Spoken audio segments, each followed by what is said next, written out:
Chapter 14. The Sixth Sense, the Door to the Temple of Wisdom. The 13th Step toward Riches.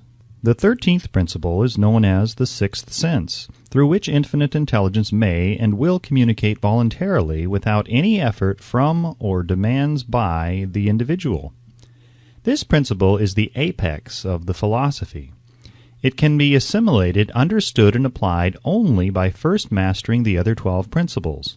The sixth sense is that portion of the subconscious mind which has been referred to as the creative imagination. It has also been referred to as the receiving set through which ideas, plans, and thoughts flash into the mind. The flashes are sometimes called hunches or inspirations. The sixth sense defies description. It cannot be described to a person who has not mastered the other principles of this philosophy, because such a person has no knowledge and no experience with which the sixth sense may be compared. Understanding of the sixth sense comes only by meditation through mind development from within. The sixth sense probably is the medium of contact between the finite mind of man and infinite intelligence, and for this reason it is a mixture of both the mental and the spiritual. It is believed to be the point at which the mind of man contacts the universal mind. After you have mastered the principles described in this book, you will be prepared to accept as truth a statement which may, otherwise, be incredible to you, namely, through the aid of the sixth sense, you will be warned of impending dangers in time to avoid them, and notified of opportunities in time to embrace them. There comes to your aid, and to do your bidding, with the development of the sixth sense, a guardian angel, who will open to you at all times the door to the temple of wisdom. Whether or not this is a statement of truth, you will never know except by following the instructions described in the pages of this book, or some similar method of procedure. The author is not a believer in, nor an advocate of miracles, for the reason that he has enough knowledge of nature to understand that nature never deviates from her established laws. Some of her laws are so incomprehensible that they produce what appear to be miracles. The sixth sense comes as near to being a miracle as anything I have ever experienced, and it appears so only because I do not understand the method by which this principle is operated. This much the author does know, that there is a power, or a first cause, or an intelligence which permeates every atom of matter and embraces every unit of energy perceptible to man, that this infinite intelligence converts acorns into oak trees, causes water to flow downhill in response to the law of gravity, follows night with day and winter with summer, each maintaining its proper place in relationship to the other. This intelligence may, through the principles of this philosophy, be induced to aid in transmuting desires into concrete or material form. The author has this knowledge because he has experimented with it, and has experienced it. Step by step, through the preceding chapters, you have been led to this, the last principle. If you have mastered each of the preceding principles, you are now prepared to accept, without being skeptical, the stupendous claims made here. If you have not mastered the other principles, you must do so before you may determine definitely whether or not the claims made in this chapter are fact or fiction. While I was passing through the age of hero worship, I found myself trying to imitate those whom I most admired. Moreover, I discovered that the element of faith with which I endeavored to imitate my idols gave me great capacity to do so quite successfully. I have never entirely divested myself of this habit of hero worship, although I have passed the age commonly given over to such. My experience has taught me that the next best thing to being truly great is to emulate the great by feeling and action as nearly as possible. Long before I had ever written a line for publication or endeavored to deliver a speech in public, I followed the habit of reshaping my own character by trying to imitate the 9 men whose lives and life works had been most impressive to me. These 9 men were Emerson, Paine, Edison, Darwin, Lincoln, Burbank, Napoleon, Ford, and Carnegie. Every night over a long period of years I held an imaginary council meeting with this group whom I called my invisible counselors. The procedure was this. Just before going to sleep at night, I would shut my eyes and see in my imagination this group of men seated with me around my council table. Here I had not only an opportunity to sit among those whom I considered to be great, but I actually dominated the group by serving as the chairman. I had a very definite purpose in indulging my imagination through these nightly meetings. My purpose was to rebuild my own character so it would represent a composite of the characters of my imaginary counselors. Realizing, as I did early in life, that I had to overcome the handicap of birth in an environment of ignorance and superstition, I deliberately assigned myself the task of voluntary rebirth through the method here described.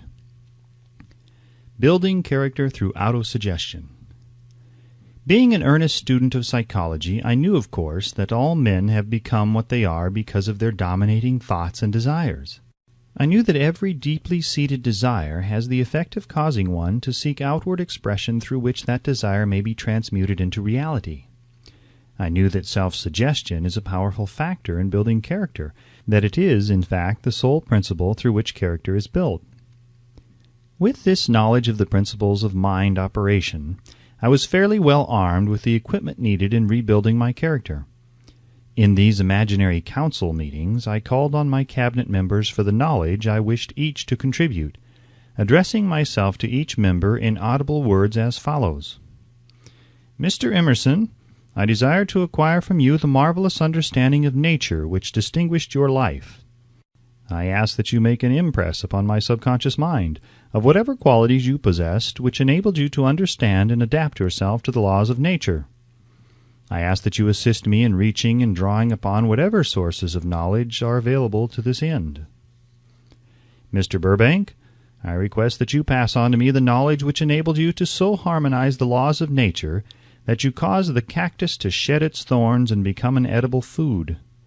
Give me access to the knowledge which enabled you to make 2 blades of grass grow where but 1 grew before, and helped you to blend the coloring of the flowers with more splendor and harmony, for you alone have successfully gilded the lily. Napoleon, I desire to acquire from you by emulation the marvelous ability you possess to inspire men and to arouse them to greater and more determined spirit of action. Also to acquire the spirit of enduring faith, which enabled you to turn defeat into victory and to surmount staggering obstacles. Emperor of fate, king of chance, man of destiny, I salute you. Mr. Payne, I desire to acquire from you the freedom of thought and the courage and clarity with which to express convictions which so distinguished you. Mr. Darwin, I wish to acquire from you the marvelous patience and ability to study cause and effect, without bias or prejudice, so exemplified by you in the field of natural science. Mr. Lincoln, I desire to build in my own character the keen sense of justice, the untiring spirit of patience, the sense of humor, the human understanding, and the tolerance which were your distinguishing characteristics. Mr. Carnegie, I am already indebted to you for my choice of life work, which has brought me great happiness and peace of mind. I wish to acquire a thorough understanding of the principles of organized effort, which you used so effectively in the building of a great industrial enterprise.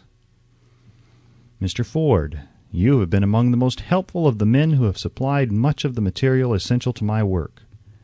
I wish to acquire your spirit of persistence, the determination, poise, and self-confidence which have enabled you to master poverty, organize, unify, and simplify human effort, so I may help others to follow in your footsteps. Mr. Edison, I have seated you nearest to me at my right, because of the personal cooperation you have given me during my research into the causes of success and failure. I wish to acquire from you the marvelous spirit of faith, with which you have uncovered so many of nature's secrets, the spirit of unremitting toil with which you have so often wrested victory from defeat. My method of addressing the members of the imaginary cabinet would vary according to the traits of character in which I was, for the moment, most interested in acquiring. I studied the records of their lives with painstaking care. After some months of this nightly procedure, I was astounded by the discovery that these imaginary figures became apparently real. Each of these 9 men developed individual characteristics which surprised me. For example, Lincoln developed the habit of always being late, then walking around in solemn parade. When he came, he walked very slowly with his hands clasped behind him, and once in a while he would stop as he passed and rest his hand momentarily upon my shoulder. He always wore an expression of seriousness upon his face. Rarely did I see him smile. The cares of a sundered nation made him grave. That was not true of the others. Burbank and Payne often indulged in witty repartee, which seemed at times to shock the other members of the cabinet. One night Payne suggested that I prepare a lecture on the Age of Reason, and deliver it from the pulpit of a church which I formerly attended. Many around the table laughed heartily at the suggestion. Not Napoleon. He drew his mouth down at the corners and groaned so loudly that all turned and looked at him with amazement. To him the church was but a pawn of the state, not to be reformed, but to be used as a convenient inciter to mass activity by the people. On one occasion Burbank was late. When he came, he was excited with enthusiasm and explained that he had been late because of an experiment he was making, through which he hoped to be able to grow apples on any sort of tree. Payne chided him by reminding him that it was an apple which started all the trouble between man and woman. Darwin chuckled heartily as he suggested that Payne should watch out for little serpents when he went into the forest to gather apples, as they had the habit of growing into big snakes. Emerson observed, "No serpents, no apples," and Napoleon remarked, "No apples, no state." Lincoln developed the habit of always being the last one to leave the table after each meeting. On one occasion he leaned across the end of the table, his arms folded, and remained in that position for many minutes. I made no attempt to disturb him. Finally he lifted his head slowly, got up and walked to the door, then turned around, came back, and laid his hand on my shoulder and said, "My boy, you will need much courage if you remain steadfast in carrying out your purpose in life. But remember, when difficulties overtake you, the common people have common sense. Adversity will develop it." One evening Edison arrived ahead of all the others. He walked over and seated himself at my left, where Emerson was accustomed to sit, and said, "You are destined to witness the discovery of the secret of life. When the time comes, you will observe that life consists of great swarms of energy or entities, each as intelligent as human beings think themselves to be. These units of life group together like hives of bees and remain together until they disintegrate through lack of harmony. These units have differences of opinion, the same as human beings, and often fight among themselves. These meetings which you are conducting will be very helpful to you. They will bring to your rescue some of the same units of life which serve the members of your cabinet during their lives. These units are eternal. They never die. Your own thoughts and desires serve as the magnet which attracts units of life from the great ocean of life out there. Only the friendly units are attracted, the ones which harmonize with the nature of your desires. The other members of the cabinet began to enter the room. Edison got up and slowly walked around to his own seat. Edison was still living when this happened. It impressed me so greatly that I went to see him and told him about the experience. He smiled broadly and said, "Your dream was more a reality than you may imagine it to have been." He added no further explanation to his statement. These meetings became so realistic that I became fearful of their consequences and discontinued them for several months. The experiences were so uncanny, I was afraid if I continued them I would lose sight of the fact that the meetings were purely experiences of my imagination. Some 6 months after I had discontinued the practice, I was awakened one night, or thought I was, when I saw Lincoln standing at my bedside. He said, "The world will soon need your services. It is about to undergo a period of chaos which will cause men and women to lose faith and become panic-stricken. Go ahead with your work and complete your philosophy. That is your mission in life. If you neglect it for any cause whatsoever, you will be reduced to a primal state and be compelled to retrace the cycles through which you have passed during thousands of years." I was unable to tell the following morning whether I had dreamed this or had actually been awake, and I have never since found out which it was. But I do know that the dream, if it were a dream, was so vivid in my mind the next day that I resumed my meetings the following night. At our next meeting, the members of my cabinet all filed into the room together and stood at their accustomed places at the council table, while Lincoln raised a glass and said, "Gentlemen, let us drink a toast to a friend who has returned to the fold." After that I began to add new members to my cabinet, until now it consists of more than 50, among them Christ, St. Paul, Galileo, Copernicus, Aristotle, Plato, Socrates, Homer, Voltaire, Bruno, Spinoza, Drummond, Kant, Schopenhauer, Newton, Confucius, Albert Hubbard, Braun Ingersoll, Wilson, and William James. This is the first time that I have had the courage to mention this. Heretofore I have remained quiet on the subject, because I knew from my own attitude in connection with such matters that I would be misunderstood if I described my unusual experience. I have been emboldened now to reduce my experience to the printed page, because I am now less concerned about what they say than I was in the years that have passed. One of the blessings of maturity is that it sometimes brings one greater courage to be truthful, regardless of what those who do not understand may think or say. Lest I be misunderstood, I wish here to state most emphatically that I still regard my cabinet meetings as being purely imaginary, but I feel entitled to suggest that, while the members of my cabinet may be purely fictional, and the meetings existent only in my own imagination, they have led me into glorious paths of adventure, rekindled an appreciation of true greatness, encouraged creative endeavor, and emboldened the expression of honest thought. Somewhere in the cell structure of the brain is located an organ which receives vibrations of thought ordinarily called hunches. So far, science has not discovered where this organ of the sixth sense is located, but this is not important. The fact remains that human beings do receive accurate knowledge through sources other than the physical senses. Such knowledge generally is received when the mind is under the influence of extraordinary stimulation. Any emergency which arouses the emotions and causes the heart to beat more rapidly than normal may, and generally does, bring the sixth sense into action. Anyone who has experienced a near accident while driving knows that on such occasions the sixth sense often comes to one's rescue and aids by split seconds in avoiding the accident. These facts are mentioned preliminary to a statement of fact which I shall now make, namely, that during my meetings with the invisible counselors, I find my mind most receptive to ideas, thoughts, and knowledge which reach me through the sixth sense. I can truthfully say that I owe entirely to my invisible counselors full credit for such ideas, facts, or knowledge as I receive through inspiration.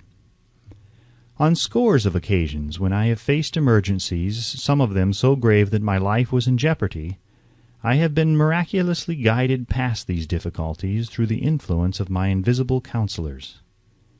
My original purpose in conducting council meetings with imaginary beings was solely that of impressing my own subconscious mind, through the principle of autosuggestion, with certain characteristics which I desired to acquire. In more recent years, my experimentation has taken on an entirely different trend. I now go to my imaginary counselors with every difficult problem which confronts me and my clients.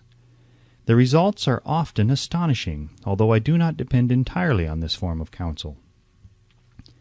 You, of course, have recognized that this chapter covers a subject with which a majority of people are not familiar. The sixth sense is a subject that will be of great interest and benefit to the person whose aim is to accumulate vast wealth, but it need not claim the attention of those whose desires are more modest. Henry Ford undoubtedly understands and makes practical use of the sixth sense. His vast business and financial operations make it necessary for him to understand and use this principle. The late Thomas A. Edison understood and used the sixth sense in connection with the development of inventions, especially those involving basic patents, in connection with which he had no human experience and no accumulated knowledge to guide him, as was the case while he was working on the talking machine and the moving picture machine. Nearly all great leaders, such as Napoleon, Bismarck, Joan of Arc, Christ, Buddha, Confucius, and Muhammad, understood and probably made use of the sixth sense almost continuously. The major portion of their greatness consisted of their knowledge of this principle. The sixth sense is not something that one can take off and put on at will. Ability to use this great power comes slowly through application of the other principles outlined in this book. Seldom does any individual come into workable knowledge of the sixth sense before the age of 40. More often the knowledge is not available until one is well past 50, and this for the reason that the spiritual forces with which the sixth sense is so closely related do not mature and become usable except through years of meditation, self-examination, and serious thought.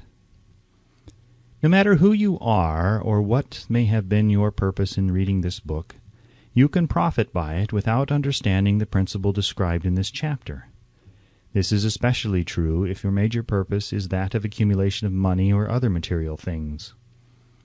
The chapter on the sixth sense was included because the book is designed for the purpose of presenting a complete philosophy by which individuals may unerringly guide themselves in attaining whatever they ask of life. The starting point of all achievement is desire. The finishing point is that brand of knowledge which leads to understanding of self, understanding of others, understanding of the laws of nature, recognition, and understanding of happiness. This sort of understanding comes in its fullness only through familiarity with and use of the principle of the sixth sense. Hence that principle had to be included as part of this philosophy, for the benefit of those who demand more than money. Having read the chapter, you must have observed that while reading it, you were lifted to a high level of mental stimulation.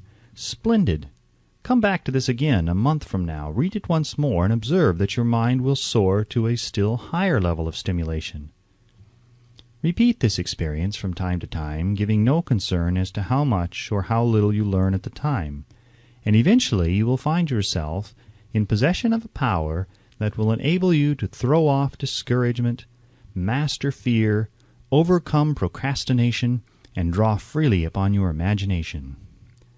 Then you will have felt the touch of that unknown something which has been the moving spirit of every truly great thinker, leader, artist, musician, writer, statesman.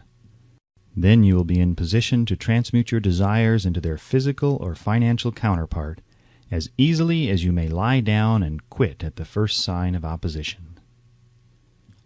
Faith versus fear. Previous chapters have described how to develop faith through autosuggestion, desire, and the subconscious. The next chapter presents detailed instructions for the mastery of fear. Here will be found a full description of the 6 fears which are the cause of all discouragement, timidity, procrastination, indifference, indecision, and the lack of ambition, self-reliance, initiative, self-control, and enthusiasm. Search yourself carefully as you study these 6 enemies, as they may exist only in your subconscious mind, where their presence will be hard to detect. Remember, too, as you analyze the 6 ghosts of fear, that they are nothing but ghosts because they exist only in one's mind. Remember also that ghosts, creations of uncontrolled imagination, have caused most of the damage people have done to their own minds. Therefore, the ghosts can be as dangerous as if they lived and walked on the earth in physical bodies. The ghost of fear of poverty, which seized the minds of millions of people in 1929, was so real that it caused the worst business depression this country has ever known. Moreover, this particular ghost still frightens some of us out of our wits.